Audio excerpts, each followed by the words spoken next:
Let's start it again. Let me ask you a question. When was the first time you heard the name Tyler Robinson? Or the Losi Center? A Mauser 98? For me, and I assume many of you, it was in the days and weeks after Charlie Kirk's tragic assassination on September 10th. And you better believe I've been doing some Googling since then, right? Who is Tyler? What are the access points to the Losi Center rooftop? What kind of damage can a .30-06 caliber bullet do? But what if I told you somebody, maybe multiple somebodies, were searching those terms before September 10th? What do you think about that? So these are all surgeons at this regional hospital that nobody ever heard of. That's the one they inexplicably took Charlie Kirk to. Instead of taking him to the closer place with the trauma center, they take him to this regional hospital. And it turns out people are Google searching this regional hospital from Israel and Washington, D.C. They're Google searching the medical examiner from Washington, D.C. and Israel. And now we find out they're Google searching the surgeons at that regional hospital from Israel. And they're all on around the same time cluster. Something strange happened before the tragedy that shocked millions. Long before the world knew the name Tyler James Robinson, someone, somewhere, was already searching for him. The data trail was faint, almost invisible, but it was there. And when investigators began to piece it together, the results raised more questions than answers. In the days leading up to the September 10 incident involving public figure Charlie Kirk, digital analysts discovered a cluster of unusual Google activity. It wasn't just random curiosity. The searches were specific: names, hospitals, and officials connected to Utah. What made it even more curious was where those searches came from: Washington, D.C., and separately, IP addresses traced to Israel. At first glance, it looked like statistical noise, but then the timeline became impossible to ignore. On September 9th, one day before the attack, data showed that someone in the District of Columbia searched the name Tyler James Robinson, a person unknown to the public at that time. The name wouldn't appear in headlines until 2 days later, on September 12th, when media identified him as the alleged shooter. Why would anyone have looked him up before the event? Was it coincidence, automated scraping, or something else entirely? Analysts used Google's own trend tracking metrics to confirm that while nationwide the number of searches was too small to register, locally in DC it was significant enough to appear as a measurable spike. Within a limited region, even a handful of searches can stand out. Google's published explanation says its trend scale is relative. A search value of 18 out of 100 means that term accounted for a measurable portion of all queries from that area during that time. In other words, a few early searches in a low-volume region can look large on a localized chart. Yet the fact that those searches came from the nation's capital, home to federal agencies, national media, and intelligence offices, naturally drew attention. No conclusions were made, only observations. But the pattern was strange enough to keep experts digging. And what they found next deepened the mystery. When Charlie Kirk was taken to a medical facility, it wasn't to the closest trauma center. Instead, he was transported to a smaller regional hospital in Utah known as Timpanogos Regional Hospital. To many, that decision seemed odd. Investigators reviewing digital patterns noticed that this same hospital had been the subject of earlier Google searches, originating from the same two regions, Washington, D.C. and Israel. The timestamps told a story. Interest in that regional hospital spiked briefly weeks before the event, then again the day before. Before that, there had been almost no online curiosity about it for months. Why would someone, especially from outside the United States, search for an unremarkable regional hospital in Utah? Again, no one could claim definitive answers, only that the pattern existed. When the analysts plotted the data, the spikes lined up around mid-July and early September, the same windows in which other related terms appeared. At this point, researchers emphasized a key principle: correlation does not prove coordination. Still, digital footprints can sometimes reveal early awareness of locations or people tied to later news events. The finding was shared with appropriate authorities, who were urged to determine whether the same IP address had been responsible for multiple searches across that narrow window of time.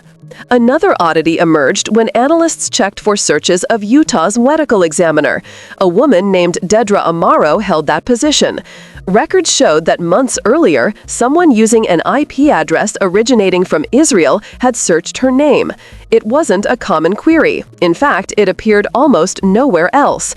When compared with searches from DC and Utah, the Israeli instance stood alone. To seasoned investigators, that didn't automatically imply wrongdoing. Many VPNs route traffic through international servers, and IP locations can mislead. But when patterns repeat, the same small set of foreign and government-linked regions showing interest in obscure Utah figures, it invites scrutiny. As the analysis expanded, the same patterns surfaced again, this time involving names of surgeons affiliated with Timpanogos Regional Hospital. Between July 14th and July 24th, several searches appeared for individual doctors: Stephen Nealman, Robert Patterson, Lee Troder, and Richard Rasmussen, each occurring within roughly the same week, all linked to IP origins outside the United States. The searches weren't massive in number, but their clustering caught attention.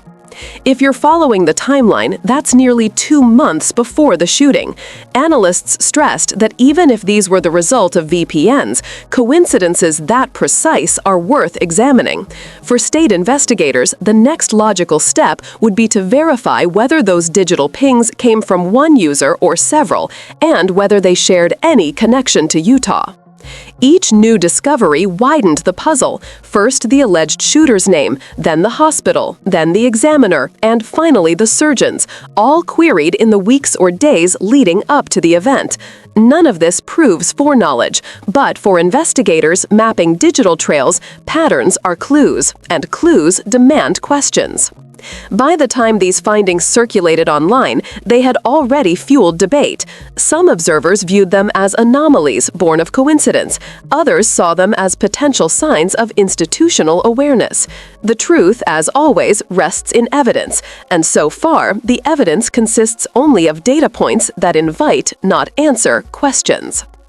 As of now, officials have not confirmed whether an autopsy report has been publicly released, though Utah law requires one in such cases. Typically, the results are provided to the family, while the public may only receive summaries. Transparency advocates argued that limited disclosure can feed speculation, whereas releasing verified information might calm it. Regardless, the online sleuths who first flagged these searches continue to push for clarification. They argue that if digital data showed even limited pre-event attention on Utah facilities, it's worth understanding why. Others caution that the interpretation of search trends is tricky. A handful of VPN-routed queries can distort charts. The responsible position, they say, is to keep investigating without jumping to conclusions. What everyone can agree on is that the digital footprint surrounding this tragedy is anything but ordinary. Whether those early searches reflect coincidence, curiosity, or something coordinated remains to be seen.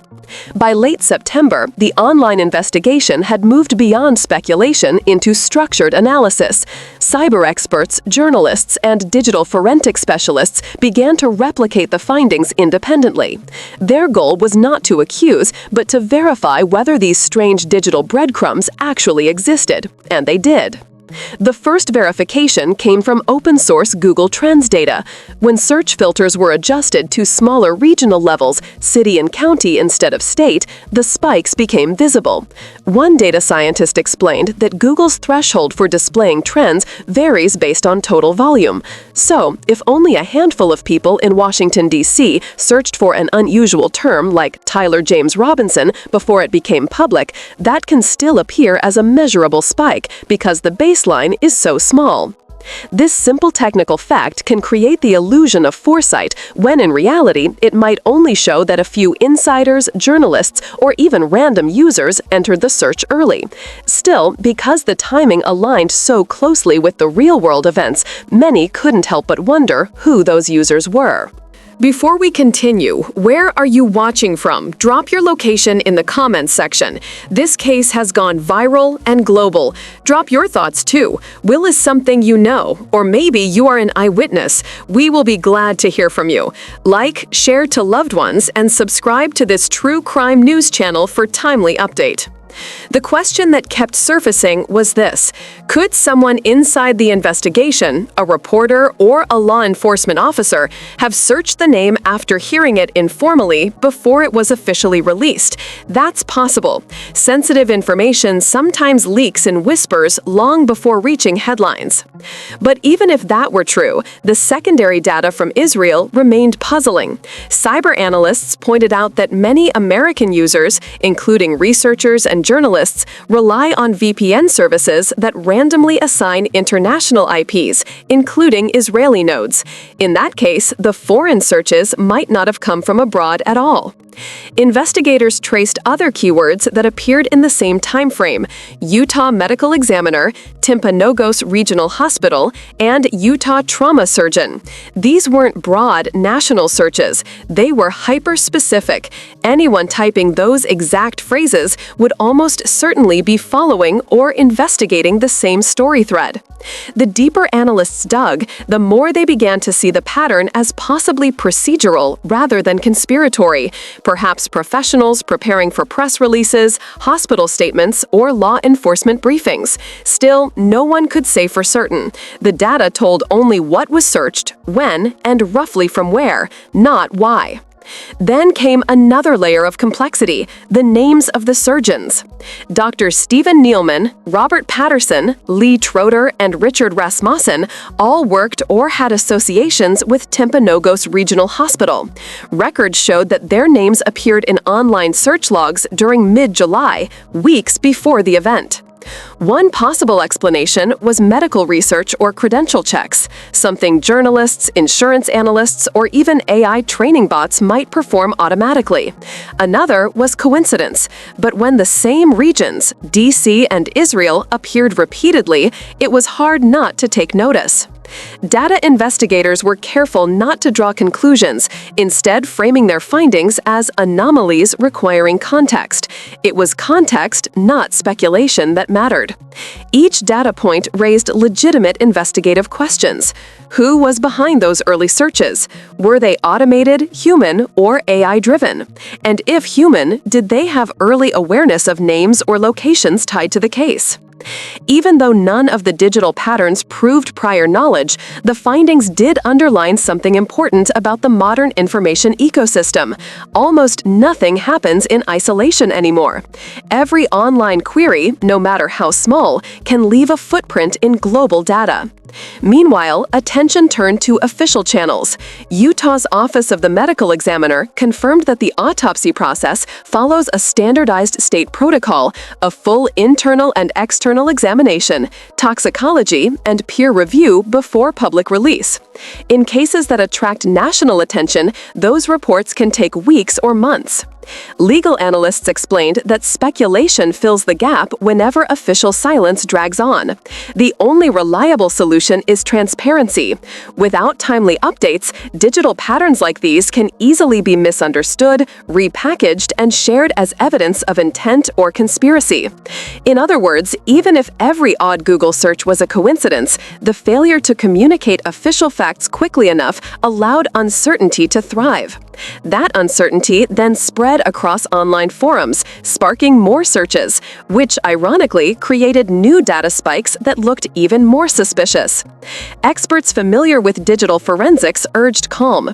They reminded the public that search analytics are not equivalent to direct intelligence. Numbers can mislead, VPNs can disguise origins, and sometimes the simplest explanation, early journalist research, algorithmic suggestions, or bot scraping, is the most accurate.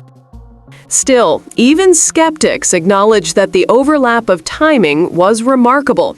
The idea that a quiet regional hospital, its surgeons, and Utah's chief examiner could all suddenly become subjects of foreign or DC search traffic right before a major national story is statistically unusual. That doesn't make it sinister, only worthy of continued observation. By early October, the investigative thread had circled back to its starting point: data, not conclusions. Forensic experts agreed that while digital footprints could not confirm coordination or intent, they served as valuable indicators of where to look next. Patterns are not proof, but they are direction. The narrative now taking shape is one of layered complexity: a tragic public event, a wave of digital curiosity, and a fog of unanswered questions. Whether the early searches came from journalists, bots, or something more deliberate, they highlight how modern events rarely unfold unseen. Someone, somewhere, almost always clicks first. The lesson here is caution, both in interpretation and in sharing information. True crime analysis must balance curiosity with responsibility and evidence with ethics. Every chart and data point must be treated not as a verdict, but as an invitation to investigate further. As of today, no verified report from Utah's medical authorities or national investigators has confirmed any digital irregularity as linked to the incident. Officials continue to urge patience while formal reviews conclude. Until then, what remains undeniable is that this case, like so many others in the digital age, shows how every action, every click, every search, every name leaves an echo. Those echoes may not always tell the whole story, but together they remind us how fragile and interconnected truth can be. So as this story develops, stay watchful, stay factual, and remember, sometimes the quietest signals tell the loudest stories. Like, share, and subscribe, and drop the location you're watching from in the comment section.